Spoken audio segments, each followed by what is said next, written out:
show me around. Eh, nakita mo na nga buong bahay, tapos limang ikot pa tayo. Yun na yun! Wala nang underground. Tsaka hindi to konektado sa korehidor. I like your punchline.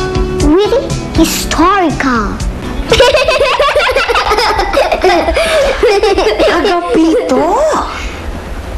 Ay, meron kang friend. Kanina pa ako nagtataka kung bakit gorgeous tong house na ito. Now, I know.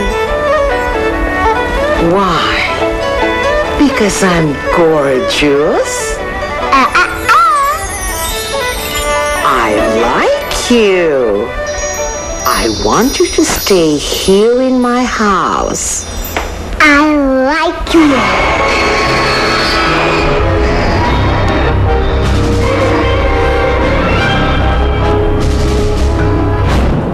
Maraming salamat sa iyo. Congratulations sa inyong lahat. Natapos yung challenge, di ba, Bogart? Congratulations! Oo. Yung challenge na ito. Oo. Congratulations kayo lahat Yan. for eating all the monay.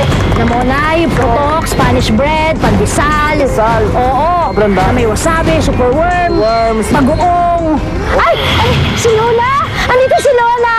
Ay, andyan si Lola. Guys, yung susunod ng challenge natin will be very, very physical. Oo. So, pagkatapos ng elimination, you guys might rest a little bit. O, kasi baka magkaroon kayo ng appendicitis. Appendicitis? Talaga? Oo, kapag sobrang daming kinakain, kaya nga ikaw, hindi ka masyadong napakain. Kasi baka... Tama na. Ba't napunta tayo dyan sa appendix? Magpapasensya na kayo, hindi ko kayo masyadong natututukan because I'm building a city. Lahat ng nakikita nyo, natatanaw nyo, akin.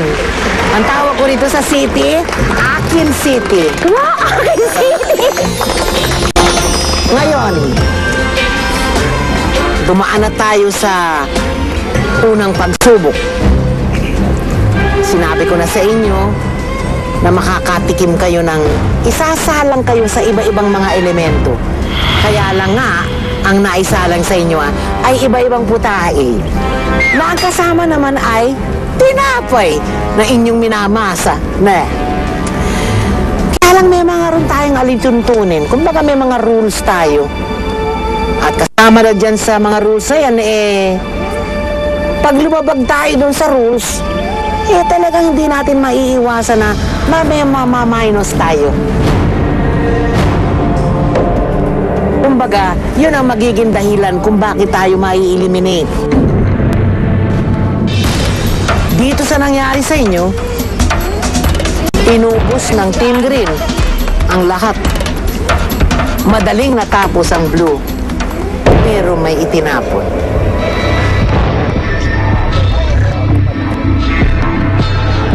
Yun ay labag sa ating batas, sa ating rules dito. So, ang mai-eliminate ay si Rodel at si Joffrey. Maliwanag. Ang ATM ay manggagaling kay Mayordoma at kay... ano na naman yan? Baka ka-apekto yan sa appendix. Hindi la, medyo malalim lang yung appendix niya. Baka naman talaga nilalalayiman mo. Hindi la, ito na nga la eh. Baka na nga, bigyan mo na nga ng malisya. Diyos ko. Ito naman po la. Sige na. Ito na yung huling sweldo. Masikapong palakpakan para sa kanila.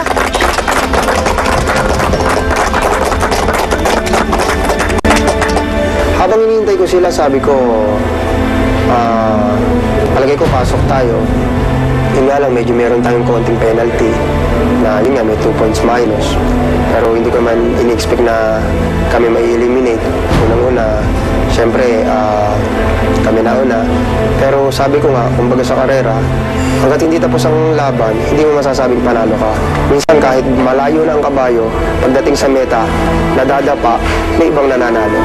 Malaki namin sa sarili ko, mapakita ko man lang na kahit nasa ganung challenge, nalagpasan ko pa rin yung mga mahirap ka na eh.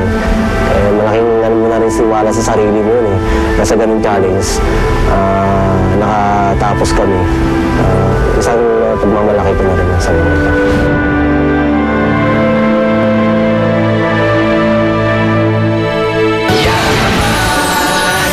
Lola. Joe, handa ka na ba? Susunod, Tatakot ka ba? Maybe. Alright. para sa ikalawang challenge ng ating mga panadero, aakyat sila sa isang zipline kung saan magmamasa sila ng dough na siyang ibabato nila sa target na nasa ibaba. Ito lang sinasabing pangarap ko, mataas yung pangarap ko kasi